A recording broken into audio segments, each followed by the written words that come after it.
যুক্তরাষ্ট্র ইরান পাল্টাপাল্টি হামলা আর হুমকি ধামকি ঘিরে আবারও উত্তপ্ত মধ্যপ্রাচ্য।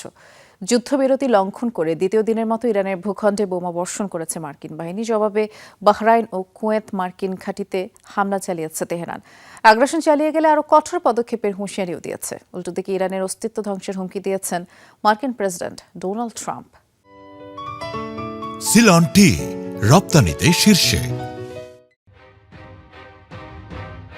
আবারও যুক্তরাষ্ট্রের টার্গেট ইরানের ড্রোন ও মিসাইল সংরক্ষণাগার এবং রাডার সাইট। এবারের পরিধি আগের দিনের চেয়েও বেশি। সিরিক, বন্দরি লেনগে এবং কেশম আইল্যান্ডে হয়েছে হামলা। মোট 10টি লক্ষ্যে বোমাবর্ষণের কথা জানিয়েছে মার্কিন সেন্ট্রাল কমান্ড সেন্টকম। দাবি, হরমুজ প্রণালীতে আরও একটি বাণিজ্যিক জাহাজে হামলার জবাবে এই সামরিক অভিযান।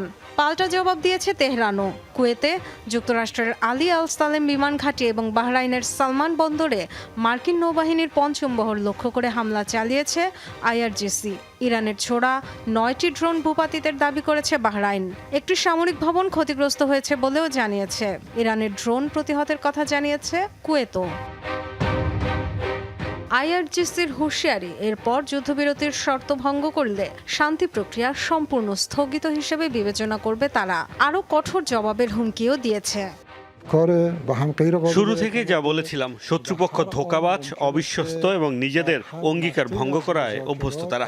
আলোচনার যে কোনো পর্যায়েই উস্কানিমূলক পদক্ষেপ নিতে পারে তারা। তাদের চরিত্র সম্পর্কে ভালোভাবেই জানি। তবে তারা যেমন আচরণই করুক, আগে উপযুক্ত জবাব দিয়েছি, ভবিষ্যতেও দিয়ে যাব, আর তা হবে আরও কঠোর।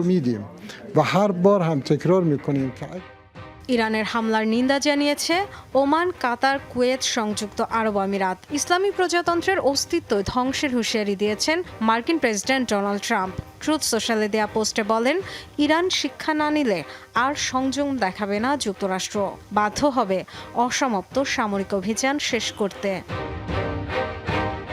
Dorothy Tasrin, Jamuna news.